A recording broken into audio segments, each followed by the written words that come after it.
Et puis, merci d'être venu jusqu'ici, parce que on devait être dans une salle prestigieuse, le Royal Institute, si j'ai bien compris. Et là, on se retrouve à l'Ibis, bon, c'est pas plus républicain. Bon, après tout, on a coupé la tête du roi, nous, hein, donc faut bien qu'il nous en reste quelque chose. Je suis toujours content de venir à Londres. Je vous avoue, un rapport très particulier avec l'Angleterre. C'est-à-dire que moi, mon premier réflexe, c'est de dire comme Robespierre, je hais les Anglais. Évidemment, puisque ce sont quand même les bourreaux de Napoléon et de notre projet plus largement d'hégémonie sur l'Europe continentale. Et en même temps, je dois avouer que je ne peux m'empêcher d'admirer ce peuple anglais qui est toujours valeureux, toujours combatif, toujours vainqueur. Vous savez, l'historien Jacques Bainville dit quand les Anglais rentrent dans une guerre, c'est pour la gagner, et en général, ils la gagnent.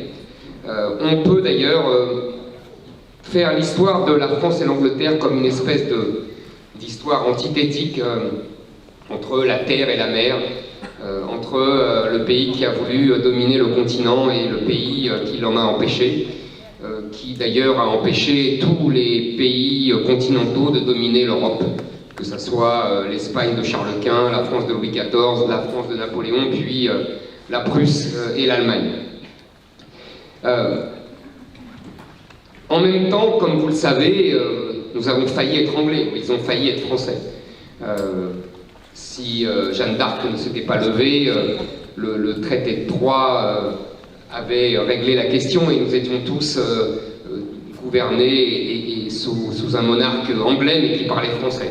Et puis il y a cette histoire loufoque et grandiose à la fois de 1940 avec Churchill qui propose un pays unique, une union franco-anglaise, De Gaulle qui accepte vaille que vaille et Jean Monnet qui est enthousiaste. Les rapports entre la France et l'Angleterre, c'est toujours compliqué parce que, je vous ai dit, c'est notre vrai ennemi héréditaire, notre vrai ennemi millénaire, bien plus que l'Allemagne, qui est une espèce de remplaçant de luxe. Mais c'est aussi le pays qui nous influence le plus. C'est-à-dire que à chaque fois, on va en Angleterre pour chercher des idées, des inspirations, des orientations, un souffle de liberté. On sait que Voltaire va y puiser son admiration pour le régime parlementaire, on sait que Chateaubriand va aussi fuir la terreur là-bas en Angleterre, on sait même que tous nos rois, Louis-Philippe et Louis-Napoléon Bonaparte, finissent leur vie ici à Londres quand ils ont été vaincus par la guerre ou une révolution.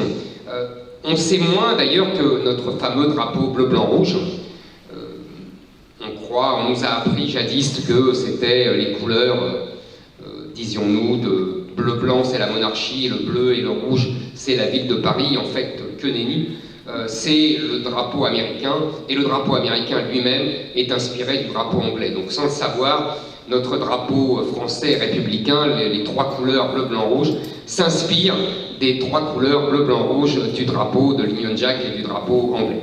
Vous voyez, donc ces rapports permanents entre la France, l'Angleterre, et évidemment, pour l'histoire contemporaine, il y a l'aventure absolument magnifique, sublime et grandiose du général de Gaulle ici à Londres, qui arrive tout seul, ou presque, en juin 40, et qui seul lève le glaive de la France, et comme il dit, Dieu qu'il était court, et il y a cette aventure solitaire, admirable, impérieuse du général de Gaulle qui, à lui tout seul, incarne la France pour pouvoir la mettre, par une espèce de miracle de la volonté, du verbe, de l'habileté, qui la remet à la table des vainqueurs, d'où elle avait été expulsée évidemment par sa défaite de 1940.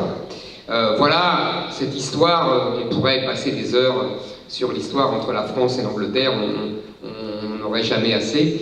Et puis il y a aujourd'hui, et il y a le fameux Brexit, il y a les rapports entre la France et l'Angleterre aujourd'hui, qui sont pas, évidemment, qui ne sont rien à côté de ce qu'on a connu, à côté des guerres et des affrontements inexpiables, mais qui ne sont pas simples et qui ne sont pas vraiment un lit de rose. Je sais qu'ici, les Français qui vivent en Angleterre ont pris le vote du Brexit comme une espèce de vote de défiance à leur égard et à l'égard de tous les étrangers, de tous les immigrés européens et non européens d'ailleurs. Je pense qu'il ne faut pas le prendre comme ça. Je vois ça évidemment de l'extérieur, je ne suis pas à votre place et j'imagine que vous avez tous des anecdotes qui vous ont fait ressentir cette espèce d'impression malaisée et difficile à vivre. Mais je pense plus globalement, je dirais au regard de l'histoire, je pense que ce vote du Brexit est le signe d'abord d'une vitalité démocratique, parce qu'après tout, les Anglais ont pu voter et en plus, on n'a pas finalement, on ne s'est pas assis sur leur vote. Vous voyez ce que je veux dire? Évidemment, en référence au vote sur le référendum européen de 2005 en France. Et ça, c'est une première chose. Finalement, la classe politique anglaise, après moult hésitations, on a bien senti qu'il y avait une tentation chez les élites anglaises, à l'instar des élites françaises, de s'asseoir sur ce vote démocratique. Mais finalement, ils ne l'ont pas fait. Et c'est tout à leur honneur. Et par ailleurs, je pense que c'est l'instinct de vitalité du peuple anglais qui a décidé de reprendre son destin en main, qui a décidé de ne plus se soumettre aux juges européens, qui a décidé de ne plus se soumettre aux technocrates européens. Je pense que c'est un bel exemple de vitalité d'un peuple qui n'a pas peur d'affronter une certaine solitude. Et après tout, pour tous les Français qui admirent le général de Gaulle, on peut difficilement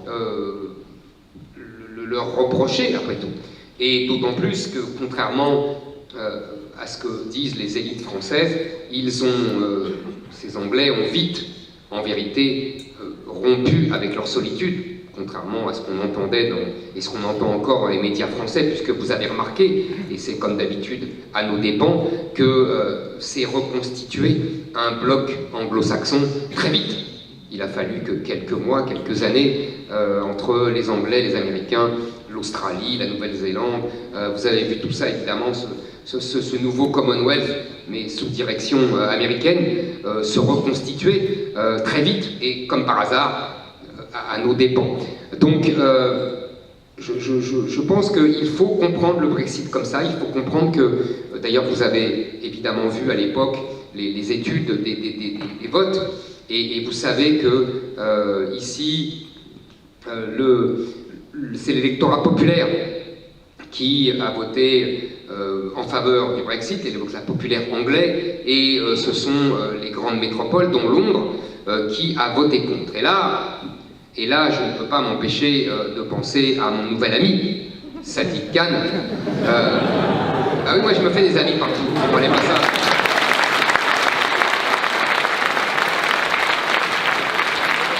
Évidemment,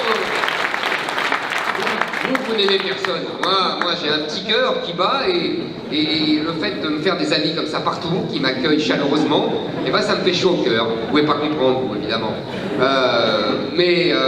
Donc j'ai découvert que j'avais un nouvel ami, Sadiq Khan, qui effectivement défend, je dirais, avec brio, avec grandeur, avec un certain panache, la tradition d'hospitalité de l'Angleterre et même, je dirais même, la tradition anglaise de liberté. Vous savez, c'est Chateaubriand qui explique ça très bien, et en gros, et d'autres après lui, Tocqueville, etc. En gros, pour être un peu schématique, l'Angleterre c'est la liberté, la France c'est l'égalité. Et évidemment, alors évidemment il faudrait nuancer, on pourrait parler pendant toute la nuit des nuances, mais vous voyez, c'est ça, l'Angleterre c'est la liberté. au prix des inégalités. C'est pas grave, mais au moins la liberté. Et là, Sadiq Khan est un admirable continuateur de cette tradition. Enfin, j'aurais dû me méfier, j'avoue, j'aurais dû me méfier, parce que l'homme qui préfère laisser parler des islamistes et qui se balade en liberté dans l'ombre, tandis que moi, je suis un prêcheur de haine, j'aurais dû comprendre que là, il y avait quelque chose de détraqué là-dedans. Mais, vous savez, tout s'explique quand vous comprenez, quand vous apprenez que l'idole d'Anne Hidalgo s'appelle Sadiq Khan. Et alors là,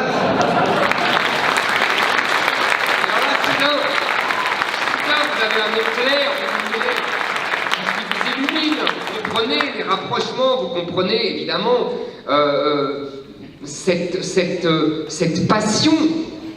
passion entre Anne Hidalgo et Sadiq Khan, la femme qui saccage Paris et l'homme qui saccage Londres, la femme qui évidemment déteste la beauté de Paris, donc il enlaidit partout, comme une espèce vraiment de malade. Elle a décidé que Paris était trop beau, je comprends, et que du coup il fallait mettre des barres de fer, des trucs de béton, comme si c'était un grand chantier partout.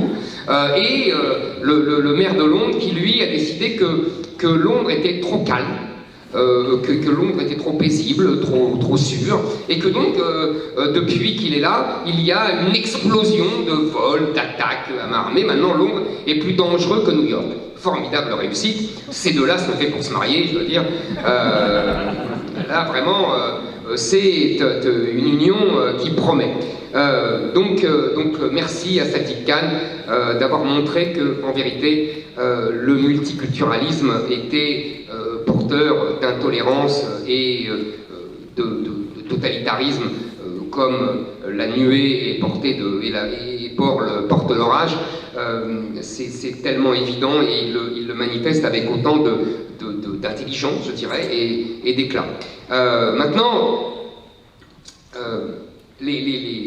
pour en revenir à nos relations avec les Anglais, et pour en revenir à nos relations d'aujourd'hui, nous avons, je vous disais, il nous faut tenir compte de ce Brexit et le comprendre et le reconnaître comme un fait de fierté des Anglais. Nous n'avons pas à leur faire la morale, nous n'avons pas à les critiquer. Nous ne sommes pas dans la même situation. Je pense que les Français ne sont pas prêts à une telle attitude, et sans doute que ça ne serait pas forcément favorable. Nous ne sommes pas des Anglais, nous ne sommes pas une île, nous sommes au cœur du continent, nous sommes un pays fondateur de ce marché commun et de l'Union européenne auquel les Anglais ont adhéré bien plus tardivement. D'ailleurs, plus profondément, je dirais, je vous ai dit tout à l'heure, les Anglais ont gagné toutes les guerres depuis 2 siècles.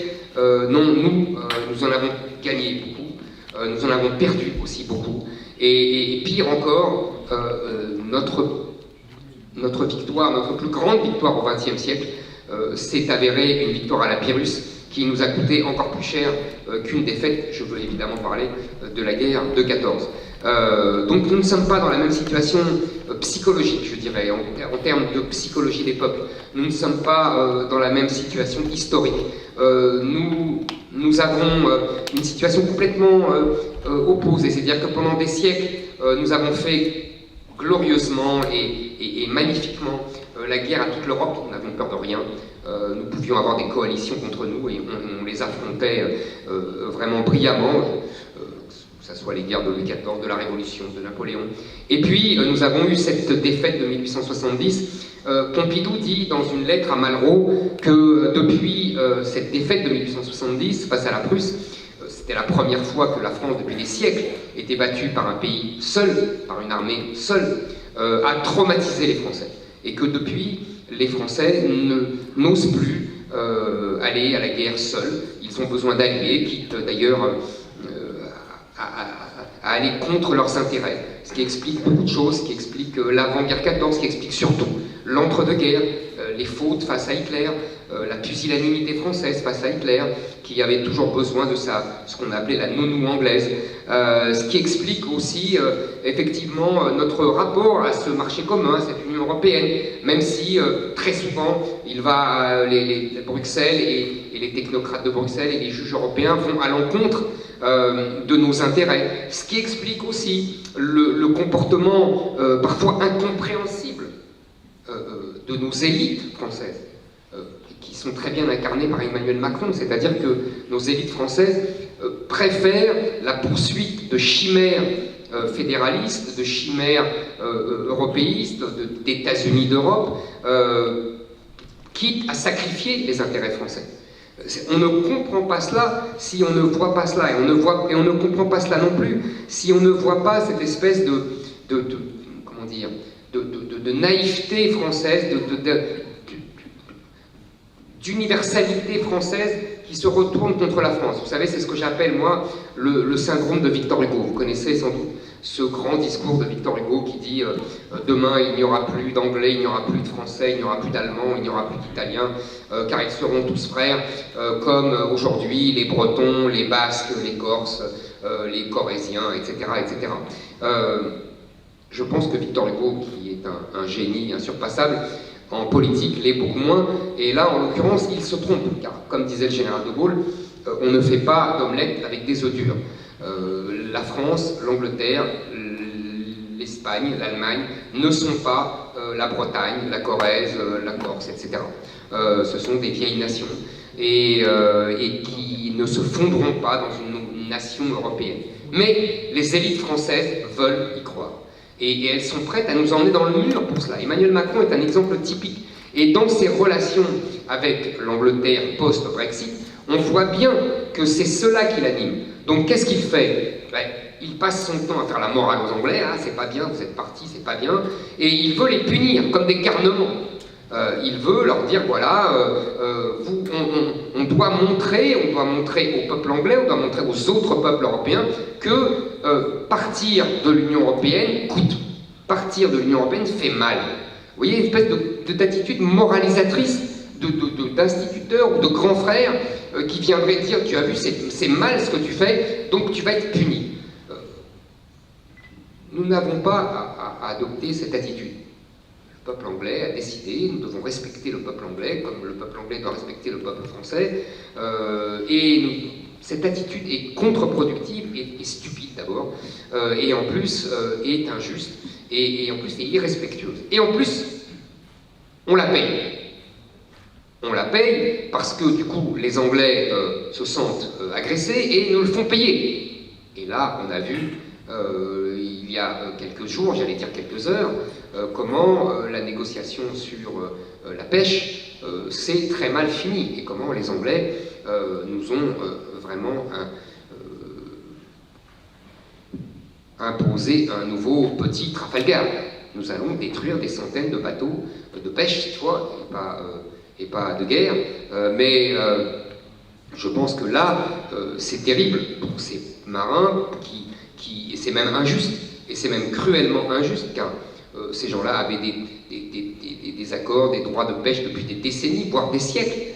Il y a une grande injustice, et vraiment, c'est absolument scandaleux ce qu'ont fait les Anglais, mais c'est vraiment le gouvernement français qui s'est très mal débrouillé, qui a très mal négocié. Et alors, quand on parle de négociation, quand on parle de Brexit, évidemment, on pense au génie de la négociation, l'espèce de Mozart de la négociation. Je veux parler évidemment de Michel Barnier, tellement grand négociateur depuis 4 ans que là, il n'avait pas vu l'histoire des pêcheurs français. Ah oui, c'est normal. On ne peut pas tout voir. Hein. Déjà, il s'occupait de l'immigration, donc il ne s'était pas occupé pendant 40 ans, il se rendait compte que l'Europe était un obstacle. Donc, si vous voulez, il y a des révélations terribles dans une vie, donc on ne peut pas s'occuper de tout. Et là, en l'occurrence, il ne s'est pas occupé des pêcheurs français, il n'a pas vu cela, et je pense que là, c'est assez tragique pour eux, et c'est assez tragique aussi pour Michel Barnier, parce qu'il a montré là ses limites de grand négociateur. D'ailleurs, j'avais absolument compris ces limites de grand négociateur quand j'avais vu que finalement le Brexit s'était achevé par quoi? Par le fait que les Anglais n'avaient pas ne se voyaient pas imposer de droits de douane pour vendre leurs produits. C'est exactement ce qu'ils voulaient, et ils n'avaient plus la tutelle de la Cour de justice sur leur pays et sur leurs lois. exactement là aussi ce qu'ils voulaient. Donc en vérité, ils ont gagné sur tous les tableaux. Ils ont gagné en tout cas, ils ont atteint leurs objectifs de négociation. Contrairement à Michel Barnier qui lui, justement, voulait le contraire. Il voulait lui aussi punir les Anglais d'avoir quitté l'Union européenne. Mais finalement, l'idéologie bruxelloise du libre-échange a été la plus forte, même au propre détriment des intentions des négociateurs bruxellois. Donc voilà, je pense que, pour revenir à nos rapports entre les Anglais et les Français, je pense qu'Emmanuel Macron se trompe quand il veut punir les Anglais, quand il veut faire la morale aux Anglais. En revanche, je pense qu'il faudrait, et qu'il n'y a aucune raison qu'on ne reprenne pas une coopération, en particulier militaire. Nous sommes en vérité les deux dernières armées du continent européen. Les autres n'ont pas d'armée. Déjà les nôtres ne sont pas brillantes. Je dirais par exemple que la France, c'est une armée remarquable, mais une armée échantillonnesque. C'est-à-dire que nous avons un peu de tout, et donc nous pouvons faire la guerre 3 jours, une semaine, et ensuite nous retournons vers nos alliés américains pour avoir, parce que nous manquons de tout. Et les Anglais ne sont pas en meilleur état en vérité, même si j'ai vu là que depuis quelques mois, Boris Johnson a pris une décision très importante et que je trouve très fondée de remettre le paquet sur son armée et sur son appareil militaire. J'espère que les Français feront de même, et je souhaite et je propose que les Français en fassent de même. Donc, on peut très bien renouer avec les Anglais, sur une coopération. Il n'y a aucune raison. Nous sommes liés, nous sommes voisins, nous sommes alliés. Nous avons finalement beaucoup d'intérêts communs, même si nous n'avons pas en vérité la même stratégie, parce que tout simplement nous n'avons pas la même géographie, je l'ai dit, et pas la même histoire. Eux vont maintenant s'insérer, ce qu'on a compris, comme je vous l'ai dit, dans un bloc anglo-saxon. Nous, je pense que nous devons au contraire retrouver une certaine indépendance, s'éloigner de l'OTAN, sortir du commandement militaire intégré pour ne plus être asservis aux États-Unis, parce que les États-Unis considèrent leurs alliés comme des domestiques, et surtout que, franchement, la raison d'être de l'OTAN est devenue assez minime, vu que l'URSS et le communisme ont disparu depuis maintenant 30 ans. Il serait temps de s'en apercevoir. Et nous pourrions ainsi retrouver notre ligne, très gaulienne, mais en vérité beaucoup plus ancienne que cela, d'indépendance et d'équilibre entre les grands, puisque, et c'est pour ça que au début de mon intervention, je vous parlais de ce conflit entre la terre et la mer, et entre les deux grandes puissances que nous fûmes, l'Angleterre et la France, et ce conflit-là, vous allez le retrouver, nous allons le retrouver pendant tout le 21e siècle, puisque ça va être le conflit entre la Chine et les États-Unis qui va occuper tout le siècle qui nous attend, et où effectivement les Américains veulent nous embarquer au nom de la lutte contre la lutte pour la démocratie, et nous n'avons rien à faire dans ce combat, même si nous devons évidemment nous méfier des Chinois. Donc vous voyez, nous n'avons pas la même stratégie, la même ligne que les Anglais, mais rien ne nous empêche de nous retrouver sur certains accords, sur certaines coopérations. Voilà. Vous êtes une communauté française ici à Londres très importante. Vous êtes 300 000 personnes, c'est la 5e ou la 6e ville de France en vérité, c'est une grande métropole française.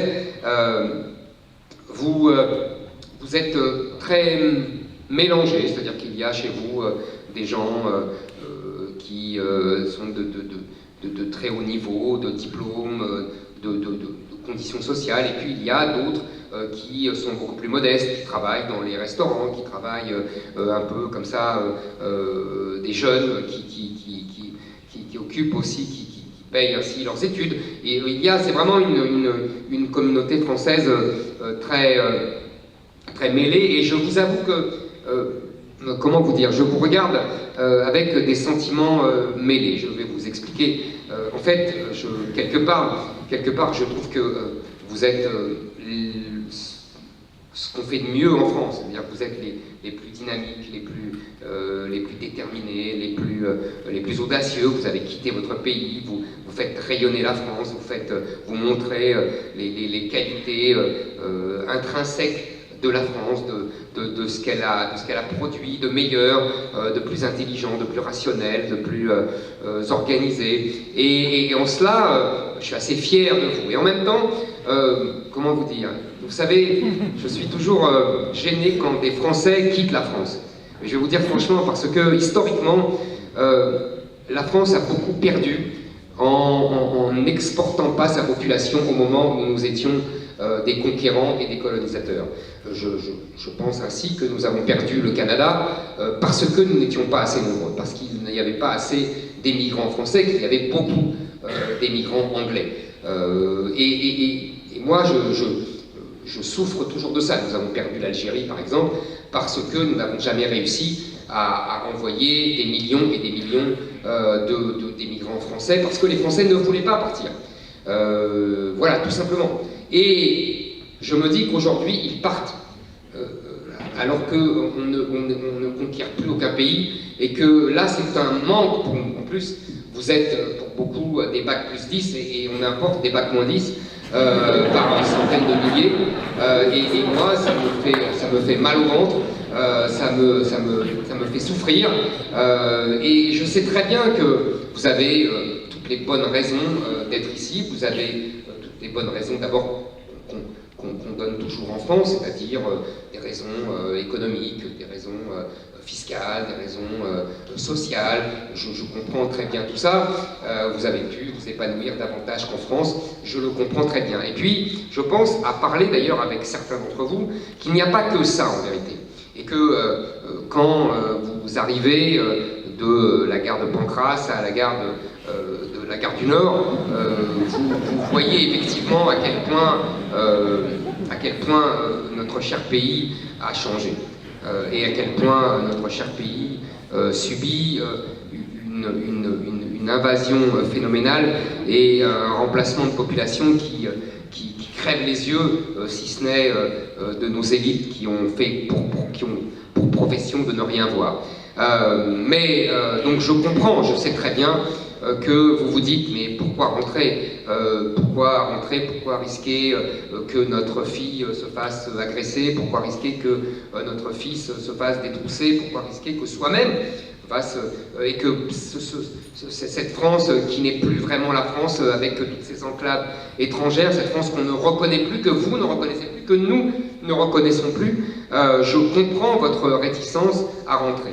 Maintenant, je vais vous dire, en guise de conclusion, je vais vous dire le plus beau compliment qu'on m'ait fait aujourd'hui, quand je suis arrivé, c'est un Français qui m'a dit je pense qu'il n'y a que vous qui me donnerez des raisons de revenir en France.